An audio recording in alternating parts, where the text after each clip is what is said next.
উপস্থিত আছেন পক্ষ থেকে আলহাজ ডক্টর মোহাম্মদ জালালউদ্দিন সাহেব।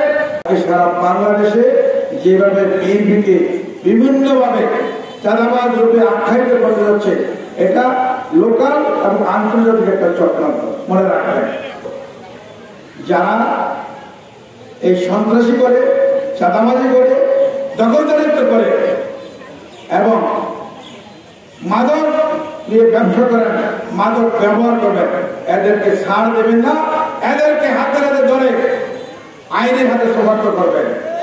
আমি বারবার বলি, এই চাঁদাবাজ, সন্ত্রাস, মাদকের স্থান আমার কাছে নাই। ইনশাল্লাহ আগামী দিনেও মতলবের মাটিতে স্থান হবে না।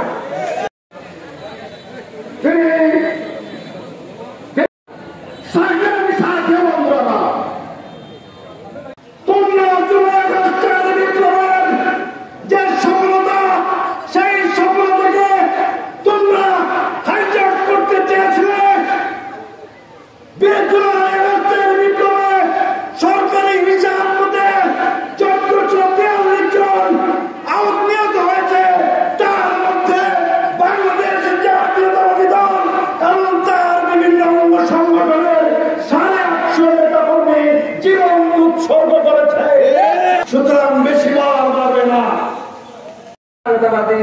মতলব উত্তর দক্ষিণে বিএনপির নেতা নির্যাতিত আমার প্রিয় নেতাবাদী বিএনপির প্রিয় নেতা কর্মী দূরদিন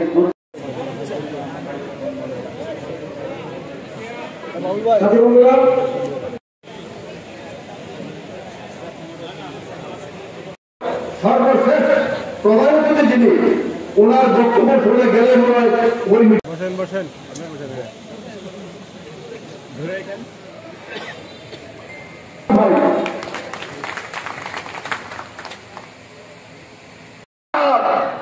আমাদের মাঝে উপস্থিত হয়েছেন বাংলাদেশ জাতীয়তাবাদী দল।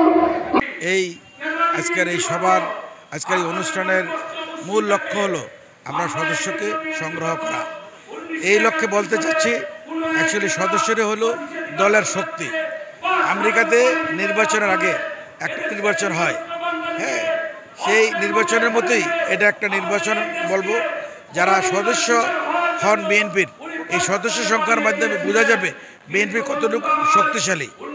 এবারে তারেক রহমান একটা উদ্যোগ নিয়েছেন যে আমরা কোনো পেছনের দরজা দিয়ে রাতে ভোট করে ভোটারবিহীন কোনো নির্বাচনে আমরা ক্ষমতায় যেতে চাই না। আমরা জনতার রায় নিয়ে, জনতার ম্যান্ডেট নিয়ে ক্ষমতায় যেতে চাই। বিএনপি যতবার ক্ষমতায় অধিষ্ঠিত হয়েছে মানুষের রায় নিয়ে, জনতার রায় নিয়ে সুষ্ঠু, অবাধ এবং নিরপেক্ষ নির্বাচনের মধ্য দিয়ে বারবার বিএনপি বাংলাদেশের ক্ষমতায় অধিষ্ঠিত হয়েছে।